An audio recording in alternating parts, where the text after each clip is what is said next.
Nothing ഏറ്റു 2024 വാങ്ങിച്ച പോർച്ചിയാണ്.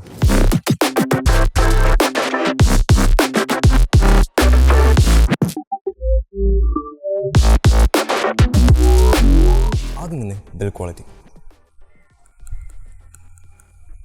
ഏതാ ഇതിൻ്റെ ലിഡ് ചെറുതായിട്ട് വബിൾ ചെയ്യുന്നുണ്ട്. ഇതെടുത്ത് പറയുന്നതിന് മെയിൻ റീസൺ എന്ന് പറയുന്നത് നത്തിങ് എ വൺലി സെയിം പ്രശ്നം ഉണ്ടായിരുന്നു. ആൻഡ് പലരും കുറേ നാൾ ഉപയോഗിച്ച് കഴിയുമ്പോൾ ഈ ഒരു ലിഡ് മാത്രം അടർന്നു പോരുന്നുണ്ടായിരുന്നു. പക്ഷേ മെയിനായിട്ട് ക്വാളിറ്റി കൺട്രോളിൻ്റെ ഭാഗത്ത് പറയേണ്ട ഒരു കാര്യമാണ്, ഇതിൻ്റെ ഈ വൈറ്റ് പ്ലാസ്റ്റിക്കും ട്രാൻസ്പെറൻറ്റ് ലെയറിൻ്റെ ഇടയിൽ ചെറിയൊരു ഗ്യാപ്പുണ്ട്. ആ ഗ്യാപ്പിൽ കൂടി ചെളിയും വെള്ളവും മണ്ണും പൊടിയും എല്ലാം കയറുന്നുണ്ട്. വെള്ളം ഇത് ഇവാപ്പറേറ്റ് ചെയ്ത് പോയിക്കോളും, പക്ഷേ ചെളി അതിൻ്റെ ഇടയിൽ തന്നെ ഇരിക്കും. ആൻഡ് വൈറ്റ് ആയതുകൊണ്ട് കുറച്ചും കൂടി എടുത്ത് കാണിക്കുന്നുണ്ട്. ഈ ഒരു പ്രശ്നം ഞാൻ നത്തിങ്ങിന് മെയിൽ ചെയ്തായിരുന്നു. എൻ്റെ ഒരു സർവീസ് സെൻ്ററിൽ കൊണ്ട് കാണിക്കാനാണ് പറഞ്ഞത്. കണക്ടിവിറ്റിയുടെ ഭാഗത്ത് ഒട്ടുമിക്ക സമയത്ത് കേസ് ഓപ്പൺ ചെയ്ത് കഴിഞ്ഞാൽ അപ്പം തന്നെ കണക്ട് ആവും. പക്ഷേ ചില സമയത്ത് കണക്ട് ആവില്ല. ഈവൻ ഫോണിൻ്റെ ബ്ലൂടൂത്ത് സെറ്റിങ്സിൽ പോയി കണക്ട് ചെയ്യാൻ നോക്കിയാലും കണക്ട് ആവില്ല. ഈ സെയിം പ്രശ്നം നത്തിങ് എ വണ്ണിനും ഉണ്ടാകും. ആപ്പിൾ എയർപോഡ് പ്രോസും ഗാലക്സി ബഡ്സിൻ്റെ കൂടി കമ്പയർ ചെയ്യുമ്പോൾ സൗണ്ട് ക്വാളിറ്റി ചെയ്യുന്നുണ്ട്. പക്ഷേ ANC വന്നു കഴിയുമ്പോൾ ഇറ്റ്സ് റിയലി ഡിസപ്പോയിൻറ്റിങ്. കാരണം 4000-5000 ഹെഡ്ഫോൺസിൻ്റെ ANC മാത്രമേ ഉള്ളൂ. സോ അതുകൊണ്ട് തന്നെ ഇത്രയും പ്രൈസ് കൊടുത്ത് നിങ്ങൾ വാങ്ങിക്കുമ്പോൾ ANCക്ക് അധികം വാല്യൂ കൊടുക്കുന്നുണ്ടെങ്കിൽ ഇത് അവോയ്ഡ് ചെയ്യുക.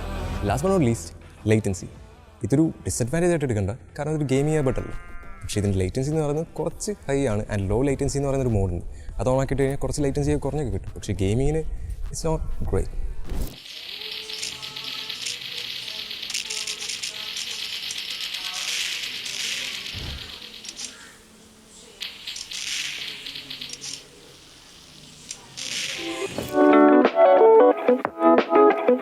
ആദ്യം തന്നെ സൗണ്ട് ക്വാളിറ്റി ഉള്ളവരും പറയും, ഞാനിത് ഫസ്റ്റ് ടൈം ഇത് ചെവിയിൽ വെച്ച് കഴിഞ്ഞപ്പോൾ എൻ്റെ 2000 രൂപയുടെ ഫോണും ഇതും തമ്മിൽ വലിയ വ്യത്യാസം എനിക്ക് ഫീൽ ചെയ്തിട്ടുണ്ട്.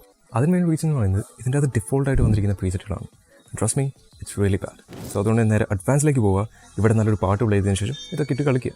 നിങ്ങൾക്കിത് വെച്ച് കളിക്കാറിയ സീനൊന്നുമില്ല. ഓൺലൈൻ ഇഷ്ടംപോലെ പ്രീസെറ്റുകൾ അവൈലബിൾ ആണ്. അത് ജസ്റ്റ് ഒന്ന് സ്ക്രീൻഷോട്ട് എടുക്കുക, അല്ലെങ്കിൽ ഡൗൺലോഡ് ചെയ്യുക. അതിനുശേഷം റൈറ്റ് സൈഡിലെ 3 ഡോട്ട് പ്രസ് ചെയ്യുക ആൻഡ് ഇമ്പോർട്ട് പ്രസ് ചെയ്യുക. ഇവിടെ നമുക്ക് സ്കാൻ QR കോഡ് എന്ന ഓപ്ഷൻ ഉണ്ട്. അപ്ലോഡ് ഫ്രം ഗാലറി ഉണ്ട്. സോ സ്ക്രീൻഷോട്ട് എടുത്ത് വെച്ച് കഴിഞ്ഞാൽ ഗാലറിയിൽ നിന്ന് അപ്ലോഡ് ചെയ്യുക, അല്ലെങ്കിൽ സ്കാൻ ചെയ്യുക. ഇത് ഞാനോട്ടൊക്കെ ഒരു പ്രീസെറ്റാണ്. ഇറ്റ്സ് നോട്ട് പെർഫെക്റ്റ്, പക്ഷേ ഇത് യൂസ് ചെയ്യുമ്പോൾ നല്ലൊരു സൗണ്ട് ക്വാളിറ്റി കിട്ടും. ഇനി നിങ്ങൾ ഇയർബഡ് വേറൊരു ഫോണിലേക്ക്, TV-യിലേക്കോ കമ്പ്യൂട്ടറിലേക്കോ കണക്ട് ചെയ്തു, അവിടെ ഈ പ്രീസെറ്റ് കിട്ടും. അതായത് നിങ്ങളുടെ ഫോണിൽ ഏത് പ്രീസെറ്റാണ് നിങ്ങൾ സെലക്ട് ചെയ്ത് ആ പ്രീസെറ്റ് ഈ ഇയർബഡിൻ്റെ അകത്താണ് സേവ് ചെയ്യുന്നത്. സോ നിങ്ങൾ ഡിസ്കണക്ട് ആയാലും ഷട്ട് ഡൗൺ ആയാലും ഈവൻ വേറെ ഫോണായാലും കുഴപ്പമില്ല, നിങ്ങൾക്ക് ആ ഒരു സൗണ്ട് ക്വാളിറ്റി കിട്ടും. ബാറ്ററി ബാക്കപ്പിൻ്റെ ഭാഗത്ത് നോർമൽ മോഡൽ എനിക്ക് ഇതിനകത്ത് 6 മണിക്കൂറിന് ബാറ്ററി ബാക്ക് കിട്ടുന്നുണ്ട്. വിത്ത് കേസ് ആണെങ്കിൽ 36 hours കിട്ടും. ഇനിയിപ്പോൾ ANC ഓൺ ആക്കുകയാണെങ്കിൽ 4 മണിക്കൂർ ആൻഡ് 22 hours. ഒരു സോളിഡ് ബാറ്ററി ബാക്കപ്പ് ആണ്. കാരണം ഞാൻ നോർമൽ മോഡിലിട്ട് യൂസ് ചെയ്യുന്ന സമയത്ത് എനിക്ക് 2 ആഴ്ചയുടെ അടുത്ത് ബാറ്ററി ബാക്കപ്പ് വിത്ത് കേസ് കിട്ടുന്നുണ്ട്. പിന്നെ ഇത് 10 മിനിറ്റ് ചാർജ് ചെയ്ത് കഴിഞ്ഞാൽ 8 മണിക്കൂർ യൂസ് ചെയ്യാം. ആൻഡ് ഇതിൻ്റെ പുറകിൽ 2.5 വാട്ടിൻ്റെ വോയിസ് ചാർജിങ് സപ്പോർട്ട് ഉണ്ട്. 2.5 വാട്ട് ഉള്ളൂ, പക്ഷേ ഒരു എമർജൻസി സിറ്റുവേഷൻ ഞാൻ ഇതെടുത്ത് യൂസ് ചെയ്ത് കഴിഞ്ഞപ്പോൾ ഒരു 50 മിനിറ്റ്സിനുള്ളിൽ എനിക്ക് 40% ചാർജ്. പിന്നെ എനിക്ക് ഉണ്ടായിരുന്നൊരു ചോദ്യം പറഞ്ഞല്ല, എൻ്റെ പഴയ ഇയർബഡ്സിൻ്റെ കേസിൽ ചാർജ് ഇല്ലെങ്കിൽ ഇയർബഡ്സ് ഓൺ ആവില്ല.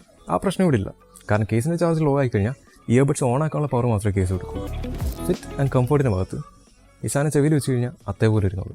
ഈവൻ ഞാൻ എക്സ്ട്രീം വർക്കൗട്ട് ചെയ്യുന്ന സമയത്ത് പോലും ഇത് താഴെ വീണിട്ടില്ല. പിന്നെ ഞാൻ ഏതാണ്ട് ഒരു 3 മണിക്കൂറാണ് മാക്സിമം യൂസ് ചെയ്തത്. ഇത്ര നേരം യൂസ് ചെയ്തിട്ട് എനിക്ക് പെയിൻ ഒന്നും ഉണ്ടായിരുന്നില്ല. ലാസ്റ്റ് ബട്ട് നോട്ട് ലീസ്റ്റ്, എനിക്കിതിനകത്ത് ഇഷ്ടപ്പെട്ടൊരു ഫീച്ചറാണ് ഇതിൻ്റെ കൺട്രോൾസ്. കാരണം കൈ എത്ര സ്വെറ്റ് ആയിരുന്നാലും നനഞ്ഞിരുന്നാലും ഇത് വർക്ക് ചെയ്യും. കാരണം ഇതിനകത്ത് പിഞ്ച് കൺട്രോൾസ് ആണുള്ളത്. അതായത് നിങ്ങൾ എത്ര പ്രഷർ കൊടുക്കുന്നു അതാണ് ഇവിടെ സെൻസ് ചെയ്യുന്നത്. പിന്നെ പാട്ടിൻ്റെ വോളിയം കുറയ്ക്കാനും കൂട്ടാനും പിന്നെ അടുത്ത പാട്ട് പ്ലേ ചെയ്യാനും പൗസ് ചെയ്യാനും എല്ലാ ബേസിക് ഫീച്ചേഴ്സും ഇതിനകത്തുണ്ട്. ഇപ്പോൾ നിങ്ങൾ കേൾക്കുന്നതാണ് ഈ മൈക്രോഫോണിൻ്റെ ക്വാളിറ്റി.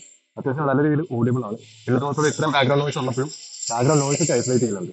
ഇയർബഡ്സ് ഇപ്പോഴും വാങ്ങിക്കുന്ന വെറുതെയാണെന്ന് ചോദിച്ചു കഴിഞ്ഞാൽ, വെൽ ഇപ്പോഴും ആപ്പിളിൻ്റെ എയർപോഡ് പ്രോസും ഗാലക്സി ബഡ്സിൻ്റെ കൂടി കമ്പയർ ചെയ്യാൻ പറ്റുന്ന ഒരു ക്വാളിറ്റി ചെയ്യുന്നുണ്ട്. പ്ലസ് ഇതിൻ്റെ സൗണ്ട് ക്വാളിറ്റി ഏറ്റവും എടുത്ത് പറയേണ്ടത് ഇതിൻ്റെ ആപ്ലിക്കേഷൻ.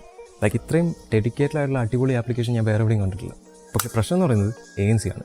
10,000 രൂപയ്ക്ക് ഇതിനേക്കാൾ ബെറ്റർ ആയിട്ടുള്ള ANC കിട്ടും. സോ അതുകൊണ്ട് തന്നെ 7K സെറ്റ് ചെയ്യാൻ പറ്റുമെങ്കിൽ വേർത്തിയാണ്. പിന്നെ ഡ്യുവൽ പെയറിംഗ് ഉണ്ട്, ഇനിയ ഡിറ്റക്ഷൻ ഉണ്ട്, എല്ലാ പ്രീമിയം ഫീച്ചേഴ്സ് ഉണ്ട്.